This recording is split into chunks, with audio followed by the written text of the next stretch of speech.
Hello everyone. Today I am going to start chapter 1 of chemistry, and the name of the chapter is Matter in Our Surroundings.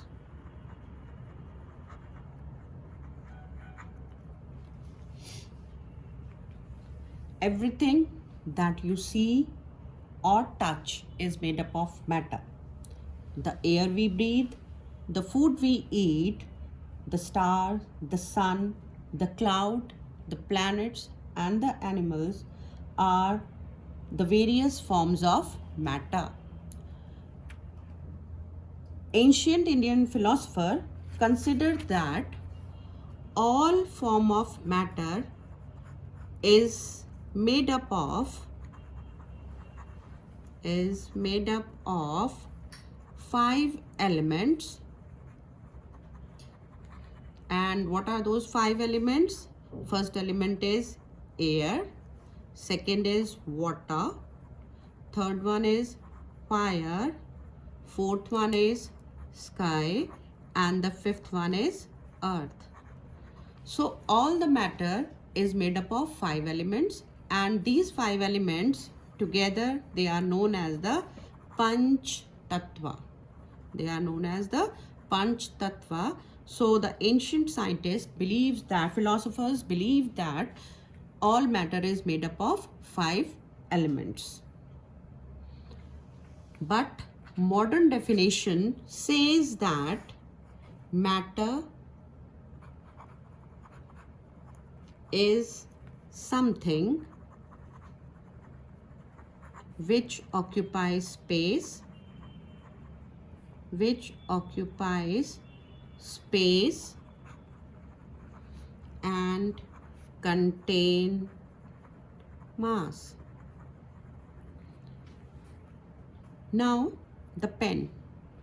This is a pen, and if I put pen here, so I can draw the boundary of this pen. So it means this pen is occupying some space, and this also contains some mass. So this pen is included in the category of the matter. And with the help of the various examples, if I say that your book is a matter, yes, it is, because this book is occupying some space and it contains some mass, so it is a matter. The feeling, hotness, coldness, love, hatred, they are not included in the category of the matter. So for the thing to be classified as matter, it contains some mass and it must occupy some space. Now, matter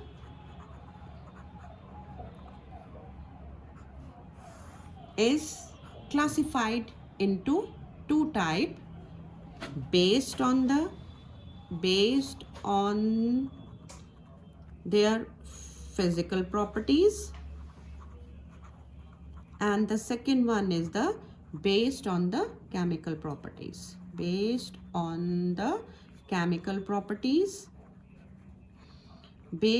physical properties, matter is divided into three categories, that is solid, liquid, and the gas. And on the basis of chemical composition or the chemical properties, it is classified as element, compound, and a mixture. So classification of matter is done on the basis of physical properties and on the basis of chemical properties. Now, before discussing the physical nature and the chemical properties of the matter, first of all, I will explain to you the physical nature of matter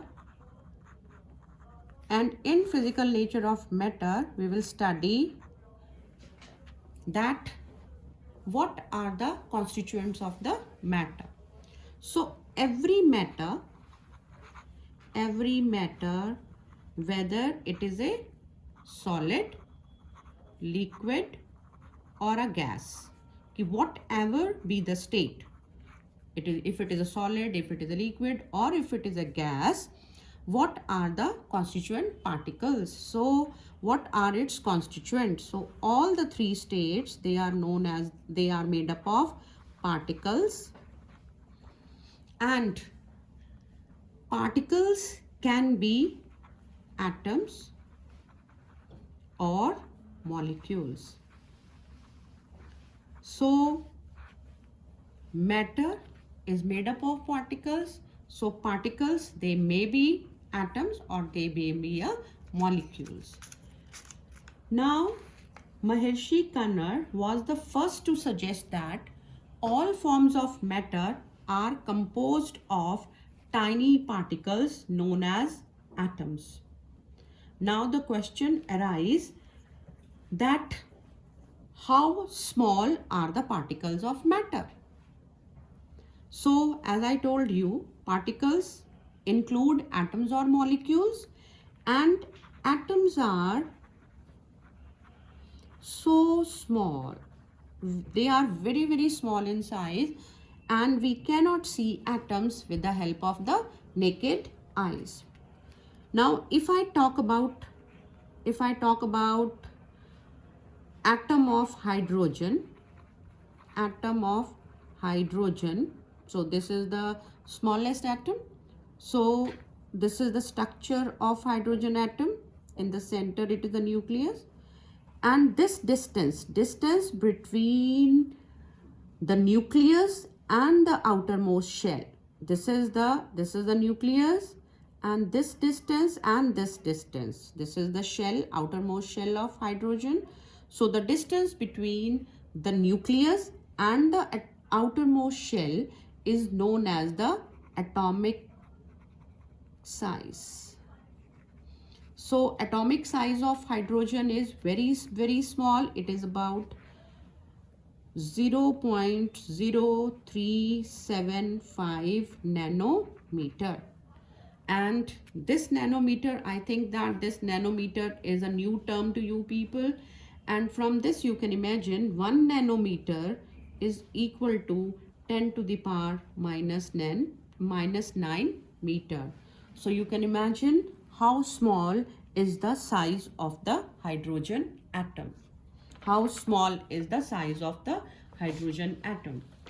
So thus matter is composed of tiny particles called atoms, and number of particles in an atom and number of particles in matter is however very, very large.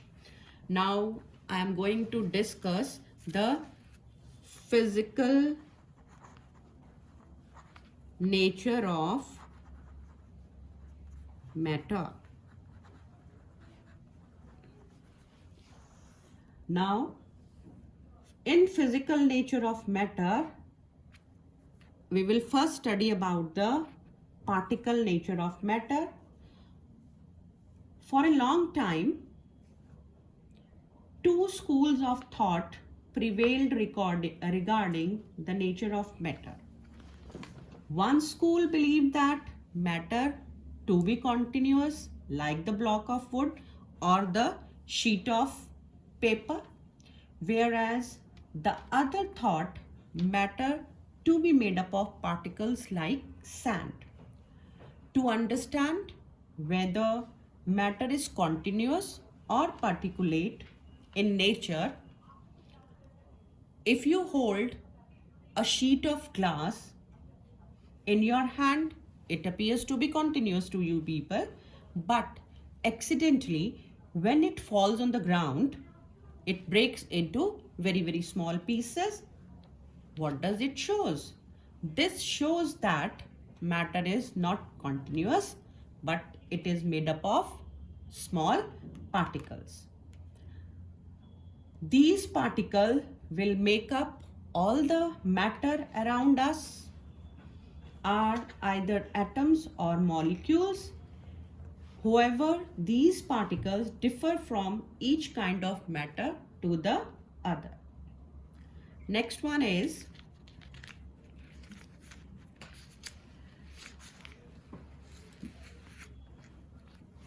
matter have spaces between them. Matters have spaces between them. How will you explain that matter have spaces between them? If you dissolve 1 spoon of sugar in water, what do you observe? Sugar dissolves in water. Is it so? If you put 1 tablespoon of sugar in water, so it dissolves in water. Where sugar is going? Where sugar is going? Now sugar is occupying the spaces which are present in water. From this experiment, we can say that particles of matter